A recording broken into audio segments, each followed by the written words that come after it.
عملك. بالوجع تلدين أولادا وزوجك يسود عليك. وقال لآدم: لأنك سمعت لقول امرأتك وأكلت من الشجرة التي أوصيتك قائلا لا تأكل منها، ملعونة الأرض بسببك، بالتعب تأكل منها كل أيام حياتك، شوكا وحسكا تنبت لك، بعرق وجهك تأكل خبزك، حتى تأكل.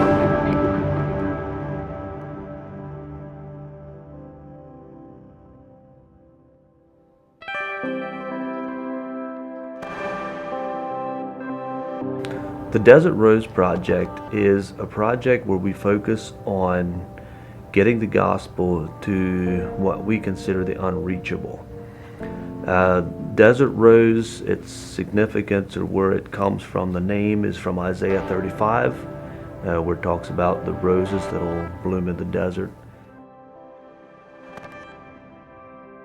So we see a lot of the areas that we work in as a spiritual desert. And so our objective is to plant seeds of the gospel, and we just depend on God to water and increase His harvest. It is physically impossible for missionaries to reach them with the gospel, meaning that we would probably get killed before we ever made it to the people groups that we're trying to reach.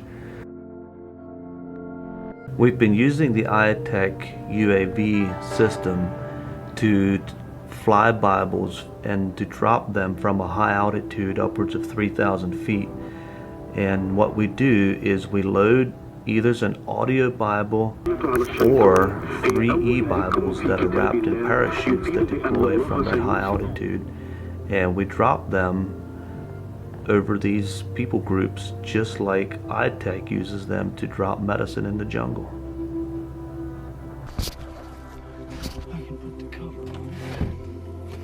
January 18th, 2017. Getting ready to roll over the front line. To start, we go to a area where we are permitted to fly. We use a pickup truck. We set everything up on the back of the pickup truck. It takes us around half an hour to get everything set up, from writing the mission into a computer with all the waypoints, the drops. Then once we have that all set up, we have a checklist that we go over, and that everything is put together and everything is functioning. And then we'll set up a bungee cord. We connect the UAV to the bungee cord. Before we launch, we take some time to pray over the UAV, to ask that God would protect the UAV and that everything would go smoothly, that it would drop where God wants it to, and that somebody would find the audio player or whatever, and that His word would not return to Him void.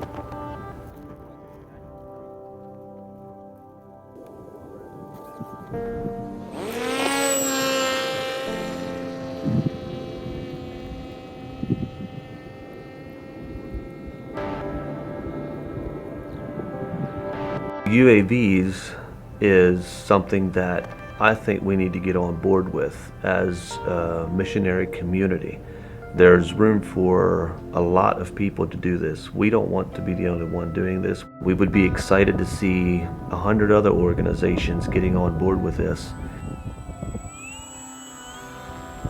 So I am also a helicopter pilot, and so when I look at UAVs, you know, a lot of us pilots, we feel threatened by that they would take our place in the mission field, but I don't look at UAVs as a threat.